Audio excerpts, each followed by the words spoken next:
Well, ladies and gentlemen, welcome to another episode of Rimshots with Sean right here on the Rock Rage Radio Network, brought to you by Barstools and Bandtalk and Apex Drums.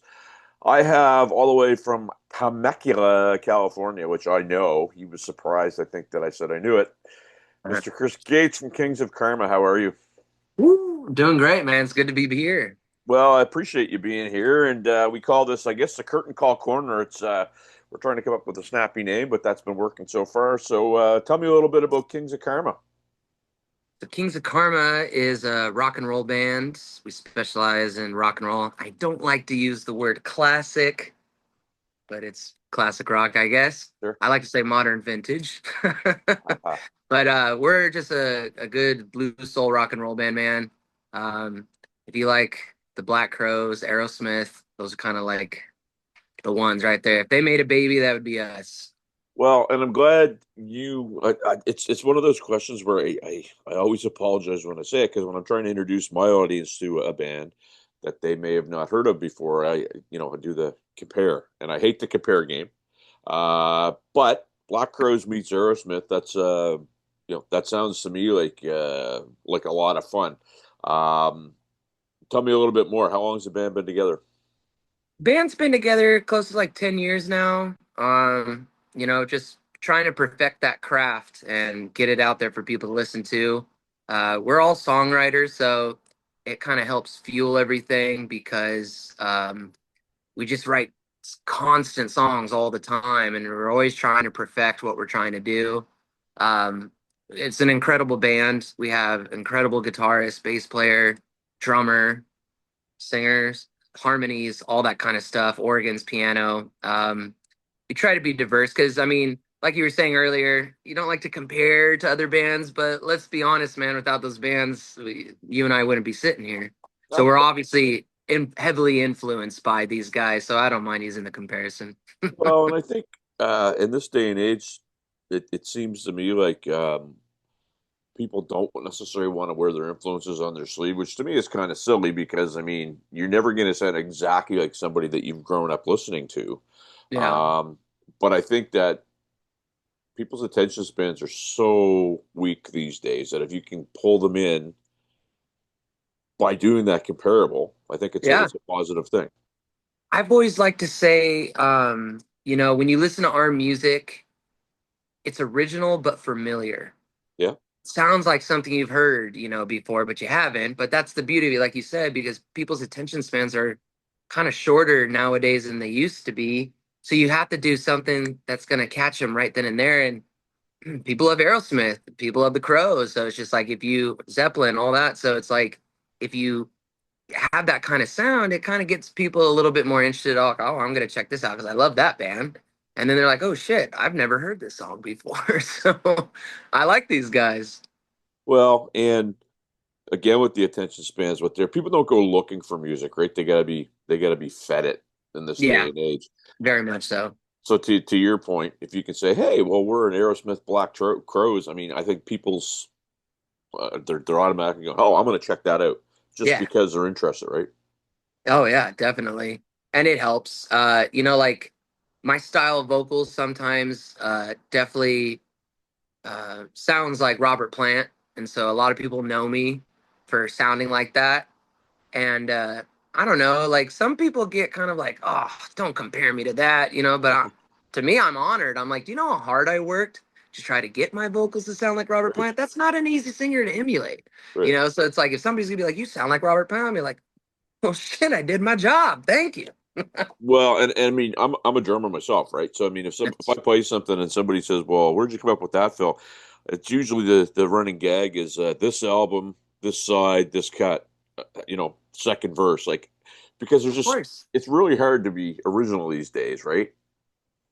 There's So nothing original. Let's be honest. There's nothing original. 100%. Everything is even all the bands that we love, like Tom Petty will say it. He's recycled and he's Tom Petty, you know what I mean? But Dave Grohl says it all the time how much he rips off the Gap band. Like Smells Like Teen Spirit, that Yeah, that's totally a rip off of funk music and how many intros in the 70s started off that way. So it's just 100%. like I wouldn't say it's ripping off. I'd say more it's It's just taking the reins where somebody left off. I like to say Boro. That works. Well, because it's funny. I did a track for somebody, and it was a slower tune, and there was a fill, and they're like, "Man, where'd you come up with that?" And it was literally on Paul Stanley solo, the track that Carmine Appice does on the end of side one. There's a fill in there that's like it's perfect. I'm just going with It's it. So dope. yeah, so I know some I mean, people that there's know him, and a I always like to say that I owe him royalty checks for for Bora Licks, right?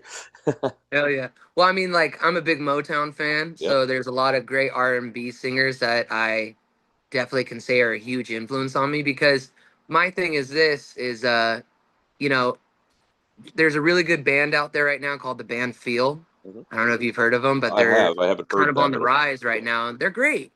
But they definitely look like Led Zeppelin and sound like Led Zeppelin and really give off that, you know, that image of Led Zeppelin. But I try to because if I do the same thing, then what makes us special from all these other rock bands doing this? You know, Greta Van Fleet, Dirty Honey, all these kind of Zeppelin yep, sounding bands. So it's like, you know, I try to show off the more bluesy R&B style vocals within rock and roll, just so it gives me a little bit more of sure. a niche that's a little different, so you could appreciate us a little bit more because it's not like oh, Kings of Karma sounds like the band Feel or Dirty Honey or Greta Van Fleet because I'd Well, rather be compared to a band that's not around anymore than a band that's currently active. sure, that's fair, but I mean, and you mentioned Greta Van Fleet, and their singers and saying, "Oh, well, I've never heard of Zeppelin." Way back when they first, like, come on, like, really, right, Yeah. right, come on, like, we know, Even and Robert Plant calls it out. right, well, and I mean, if you remember, well, I don't know if you remember this or not, but back when Whitesnake was having their big resurgence in Kingdom Come, and what was Robert Plant was calling them Kingdom Clone and all this stuff, right? Because it's like it's all right to wear your influences on your sleeve, but just admit it. Don't just sit there saying you're shiny and new, right? Don't wear the same clothing and use the exact same gear because that's my thing too. It's like Greta Van Fleet, dude. The drummer uses the exact Ludwig kit that Yep. Bonham uses. The bass players, the keyboardist, and the bass player using the same gear as John Paul Jones, and then you got the guitars doing the same gear as Yep. Jimmy Page. And let's be honest, the singer. I mean, we had a buddy that says this. He goes, when all that kind of stuff came out, when they first came out, and their EP was so good, and it was like, holy shit, this is something new and cool, but it sounds like Zeppelin. And then when they started making that, like, oh, we don't, Zeppelin's not an influence. We don't listen to Zeppelin. And our drummer said, bullshit. Like, you can't start off the very first note of your very first album singing "Mama" and not be called. Like, Right. can't Yeah. say "Mama" and not be compared. You know. Yeah, absolutely. So, so we're totally we've covered the comparable. You guys have been around 10 years in Yes, terms sir. of I guess your scene, your following, where you guys play. So Temecula's in that Southern Cal Yes, area. sir. So, um, where do you guys play when you're out there? So we play in LA all the time. We were just at the Mint. We have the whiskey coming up. We play in San Diego, trying to get in the San Diego scene because it's the San Diego scene has kind of risen a little past LA. Like LA is just not what it used to be. You know what I Right. mean? That's the problem. Yeah, you still got the iconic places, but the scene is just not there anymore, man. And even when we play at those places, we'll get the sound guys that hear it every night tell us the same thing. Like Yeah. it's just not where it used to be. You can't not play in LA if you want to be in this career. You know, you have to definitely keep up an image there. But San Diego's kind of been blown up into just to me a better music venue. There's a lot of great bands and musicians in the San Diego scene right now. So we just play the two major cities that you definitely have to do. But we're from Temecula, so we play a lot of Temecula spots, wineries, and stuff like that. So we've created a pretty big following in the last 7 years in Temecula for sure.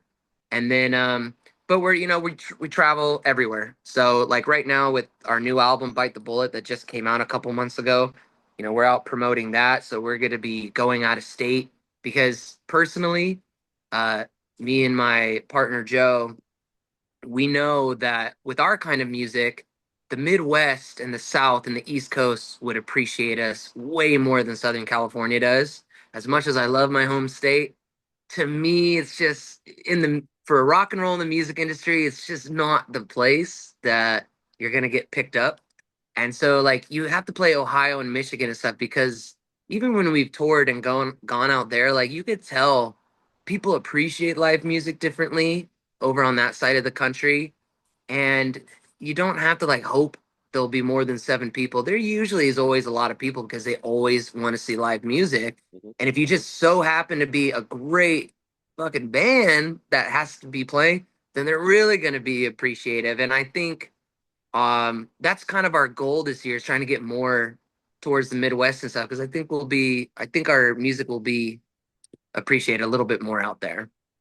Well, it's an interesting thing that and there's studies behind it, all kinds of things like that, where your hometown doesn't embrace you like other people do, and sometimes once other people do, then they're oh geez, they're our people, Yeah, and a lot of musicians. I mean, if you look at Kiss as an example, I mean, like Michigan embraced them before New York did for crying out loud, right? right. Aerosmith, they didn't really catch on in Boston until they made it elsewhere. Um, why do you think that is? I mean, it to me it drives me nuts, but it's just something that just seems to be a thing. You know what though, man? Because I'm a big music historian, so I study all these guys like super close. But the same thing goes for out of country. Like Cheap Trick is from America, and they did not get picked up. What made them famous was Japan. Right. Yeah. Japan is what blew up Cheap Trick, and then America's like, oh wait, we want a piece of the action too. Same thing with Queen. Queen's from England. Japan is what made Queen, not England. It happens. I mean, it happens to the gods too, man. Even the Beatles. Yeah. The Beatles were conquering in all of Switzerland and Europe, all the Norwegian countries and stuff like that. And America still didn't even latch on until I Want to Hold Your Hand. And then they're like, oh shit, let's get on this because it seems like they're getting number ones everywhere else in the world except here. And then, but think about it. It took them over 2.5, almost 3 years before they got their first number one in America, and then Beatlemania takes off. But yeah, man, I don't know. Like even being in this game, like I'm still trying to learn the algorithm, Uh, but I really don't think there's an answer. I just think, I mean, I don't want to use that lame excuse, like you got to be at the right place at the right time, but it kind of makes sense. And I don't know. I still don't know.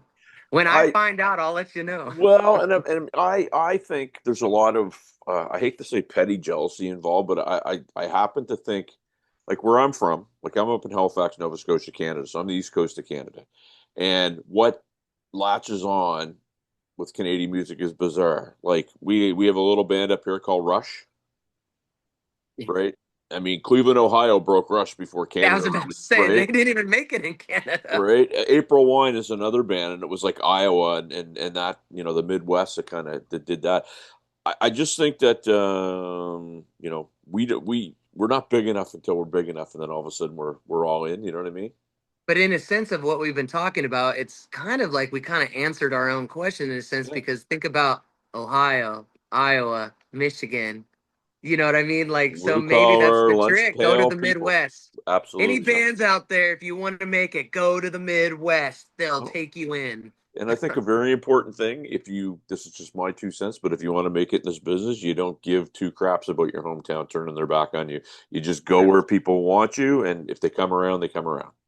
And the cool thing is too with Temecula loves us, and Yeah. that's the cool thing. It's like I feel like it's when we leave Temecula, it's a little bit harder to try to get them. But Temecula loves us, so our hometown. Anytime we do play hometown shows, it's 300 to 400 people as a turnout every time. Now just trying to convince them to, hey, drive 2.5 hours to LA to come see us for 30 minutes. Right. Oh, So no, I it's hear you. like Well, and LA is one of those towns too. I mean, obviously there's so much going on, right? I mean, it's just uh, oversaturated, to be honest.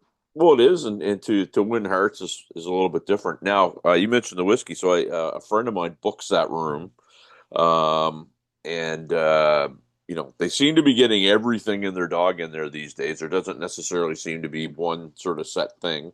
Um, what was your hook to get in there? Did you guys just kind of do your thing to get in, or did somebody get you in there? How did that work? Well, My wife helps manage us. She's kind of like the Sharon to my Ozzy. And when you're doing everything independently, everybody's hands are on deck. When you don't have management and all that. Yep. We were recently trying out new management and stuff, but up until recently, like I've been the manager, she's helped. We're the ones doing all the booking. I've played the booking agent, the manager, the publicist, the media czar, songwriter. So it's just like lead singer, just like everything. So when you're on your own, you have to make it such a everyday 24-hour day, 7-day a week hustle.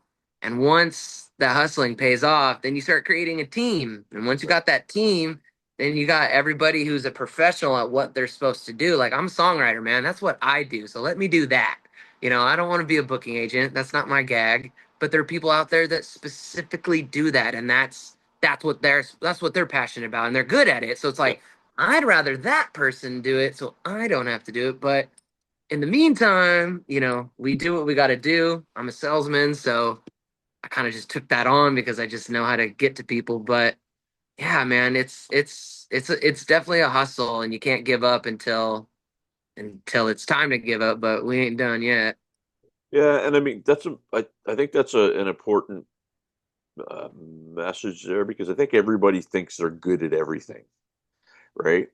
And yeah, right. And thank you for that eye roll because it's 100% not true. But the worst thing is when people don't ask for help, right? Yeah, Like it's like there's people that are good at what they do, like to your point. Oh, I'm not for whatever. Oh, geez, they're gonna take something from me, or I'm gonna owe them, and it's just such yeah. a terrible outlook to try to get ahead in this business. Well, then thing I've noticed lately too, especially with a bunch of local bands that we play with in cities like San Diego and LA and stuff like that, I feel like the problem compared to like back then, see, as a historian, like I'm huge on the Laurel Canyon scene in the 60s. I mean, Buffalo Springfield, Cross Hills and Nash, the Beach Boys, the Mamas and Papas, the Monkees, the Lovin' Spoonful, the Birds. I mean, holy shit, right? And the thing that I loved about that community is that all these people were in the industry at the same time, and you would think they would be competitive, but they weren't, man. They were all having barbecues at each other's house, be like, bro, did you listen to Brian Wilson's new song? He's writing a song called Wouldn't It Be Nice? It sounds pretty good. And then you got Clapton over here, like, yeah, I just wrote a new song called After Midnight, and California Dreamin' and Mr. Tambourine Man and all that. And it's cool because these people were writing these iconic songs, not Right. realizing they were writing iconic songs. They were just at a barbecue being like, yeah, it's Joni Mitchell. She just wrote a new song called California, and she's gonna play it for us right now on the grass while we're drinking a beer. And that camaraderie was always what made the industry and the music scene so cool and powerful. And that's why you just had nothing but bangers of artists and songs, and it was just you were always being flooded with brand new music from Neil Young and Led Zeppelin, Black Sabbath, and Janis Joplin, and everybody. And then nowadays, man, it's just everyone's so competitive, Yeah. I've noticed, and nobody wants to work together because at the end of the day, as musicians, we're also fans, correct? Yep. So it's just like when we are on a bill, nothing's worse than being on a bill with a bunch of like kind of bands that aren't ready to be on that stage. Yep. And you obviously are the most tight, professional sounding band of the night, and you're always just playing to a room of people that's just like we obviously are the more superior band here and everyone else is like still beginners, and that sucks, man, because I would love to be on a bill where it's just like holy shit, Yeah. every band on the bill is just amazing, because other than playing, I want to watch the show too, and I want to be inspired and wowed by everyone else's talents. And just but everyone's so competitive, nobody wants to work together and create that community, and Absolutely. that sucks, man. That's what that maybe that's why I fantasize too much of the past, because the past music had substance and everybody just wanted to create a community of just nothing but good music just hitting everyone's ears on the radio every day. And I I, I love that. And I we love don't that have it. answer. I love that answer because too many. You're right. Too many people are competitive. And to backtrack to our previous little thing about making it in your hometown or not making it in your hometown, you mentioned the mamas and the papas. So Fuck here's a yeah. funny thing for you. You'll know some of it. You might not know some others. So bear with me. Denny Doherty is from my hometown, Fuck yeah. That's Halifax, cool. Nova Scotia. He is probably he was in a band that influenced a ton of people, yet he's more referenced by a character that he played on a TV show up here in Canada called Theodore Tugboat. True story. Fuck Um, yeah. right? And uh it's so annoying because there's a man who in the 60s was doing it, and he put this place on the map. So great point. Um so in terms of, you guys are with Curtain Call. Yes, sir. So I always like to ask this question because the answers are usually pretty consistent. Um, what I guess what drew you to them, and what's how's your relationship been? It's very brand new. So far, so good. Yeah, The guys are great. Actually, so we've known Rock Rage Radio for a while, yeah. and we put out our first album called Chemical Sunsets, which is out on Spotify, Apple Music, everywhere. We put out Chemical Sunsets in 2022, and we won the Hollywood Music and Media Awards Oh, for nice. Best Rock Song with our single two times from that record. So it started getting us a little bit of attention, which is what we were hoping for. And so Rock Rage Radio has been, supporting us and playing our music on their stations since then. And I didn't know that he had curtain call. I didn't know he did management or booking or anything. I just thought it was cool independent radio station that's just constantly every year just getting more and more followers. So I mean anything helps. When you're in this business and you're promoting something and you don't have the label, you don't have the management company, you don't have the publicist, you don't have all that, you're on your own. And so anything you can get on any podcast, any magazine, big or small, whether they have 2 followers or 2 million followers, you got to get on everything and get it out there because somebody is going to stumble upon it. And, the idea is to like inspire and touch people. So if one kid who would have never, ever, found our music, but they just happen to be listening to Rock Rage Radio or an independent station like that, in that 2 minute window and one of our songs is playing, they're like, holy shit, I love this band. Check them out. That's what I wanted. So um, we've been using them for a while. And then John actually sought me out and said, hey, man, we've been following you guys for a while and I really dig you guys. You guys are a super electrifying performance. We definitely don't stand around when we're playing. Hair is everywhere. Let's just say that. Our bass player has long dreads, and those are all over the place. Nobody stands still. But he just was really intrigued with our music, and he loved the new album, Bite the Bullet. And he just wanted to take a chance and go down this friendship and see what we can do together because we're serious, he's serious, and that's all you need, man. You just need one person to believe in you, and we got multiple. So Absolutely. No, they're great. I mean, I'm doing some work with them now for a year and a half. And it's really funny. This conversation kind of has a lot of parallels because what you were talking about, a break that I got was somebody that does PR for, at the time, Tim Ripper Owens and KK Downing happened upon one of the interviews that I did with I can't even remember who it was, and they out of the blue, hey, would you like to interview Tim Ripper Owens? hell Yeah, yeah, sure, why not? And so now I'm dealing with about 14 different PR firms and all kinds of different folks. So you're right, man. You just got to keep stepping up to the plate and swinging the congrats. bat, right? Yeah, because even I'm actually when I'm not doing music, I'm a sommelier in Lorimar Winery in Temecula.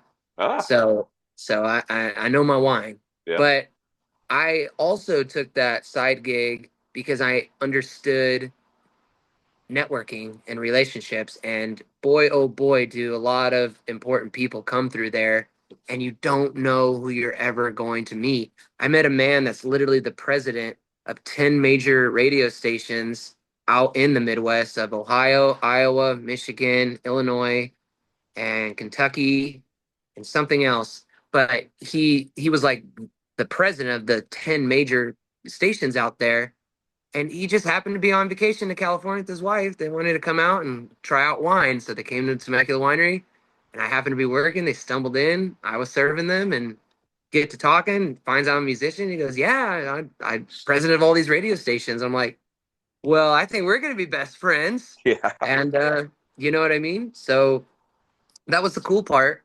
and you meet people like that all the time. We have baseball stars that come in all the time because it's a vacation spot. People are coming here all over the country. So I meet a lot of interesting people, and it's a great way to network. And it gets our music out there, it gets us more organic fans.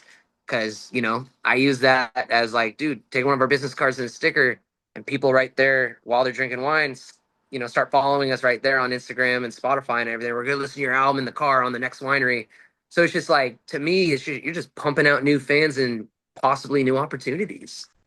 If people take nothing away from this little interview here, that last minute and 50 seconds, they should sit down, shut up, and take notes because people do not get networking. Well, I shouldn't say everybody, but some people are like, you know, I don't network. Networking is useless, and it's because they're Yeah. looking for the immediate sale. They're not looking for the connection that will lead to the sale. This is something I talk about a lot. My whole life is networking, man. And if you're not doing it, you might as well just forget about breathing. Yeah, and honestly, the first influence on networking, uh, fresh out of high school, 18 years old, I moved to Hollywood and I graduated film school out there. I tried out the film industry for a little bit. And so film was like my plan B. If music doesn't make it, I'm gonna Yeah, go into the second hardest industry that's yeah, right, almost impossible. Yeah. My dad always had choice words for that one. It's like, can you just like pick a winner? Your right. your your two plans are like the most impossible careers. But Become a doctor or a lawyer. yes, Yeah, something, you know. yeah, But when I was out there, I went to MI and I went to one of the seminars. One of the professors, who's currently a producer, has produced a lot of hit records. Because all the professors at MI, Musicians Institute, a lot of the professors are active members in the music industry, whether they be record producers or marketing and stuff like that. And I took my buddy, who's my partner Joe in the band, my second half, and I was trying to encourage him to go to the school. So I'm like, come to the seminar and hear this guy speak. And one of the things he said when he was talking about networking, he goes, if you get word that there's a party in Hollywood Hills or something like that, like he goes, you should always be going out, you know, it's like recon work on the job. It's like I have to go to this club tonight because there are these kind of people there that I need to possibly bump into, because you should always be going out of your way to network. And the only way you're going to be in those situations is if you put yourself in those situations. yep. Find out how you can do that. And we've met Dave Grohl doing that and handed him our record and talked to him for like 10 minutes about Paul McCartney and geeked out on the Beatles and talked about each other's music and our new albums and stuff, just because we heard he was going to be in a location and we woke up super early before the event started and we knew he'd be there early and we just waited till it was respectful enough to approach him, and we talked to him for like 10 minutes and just made that connection. Yep. So it's like whatever happens from that, the fact is that maybe that night he took that CD and just wanted to check it out, see what these guys are up to, or took the business card, looked into us. But it's the only way you're going to get anywhere, man, is if you go make connections. Well, it's the whole 6 degrees of Kevin Bacon separation sort of thing. I mean, you don't know who's going to lead you to success, right? And play that game sometime. If you figure take somebody that's famous, and I guarantee you, you have within 6 people, you have a straight line to that famous person if you figure it out. Yeah. So it's a lot of fun. Uh, so we're running out of time here, Chris, my good man. Where do I send my peeps to go and find out more about Kings of Chaos or Kings of Karma? Sorry. Definitely hit up our Instagram. It's Kings of Karma official. Yeah. Official. Our Facebook, same thing. And we have a TikTok also. Definitely check that out. Trying to, you got to stay current with everybody. So we got Hello. that TikTok going, right? And definitely Spotify. If anything else, Spotify, definitely we'd love for you to be a monthly listener. Check out our new album, Bite the Bullet, just came out. We have a lot of great songs on it, a lot of great singles. And then even check out our first record, Chemical Sunsets. It was a cool record. If you like good rock and roll and you like songwriting with depth and hooks, we're all about it, man. So we love the groove. Sir, the pleasure was all mine. It was great meeting you, man. We hope to do this again. Peace. We're back after this. All right.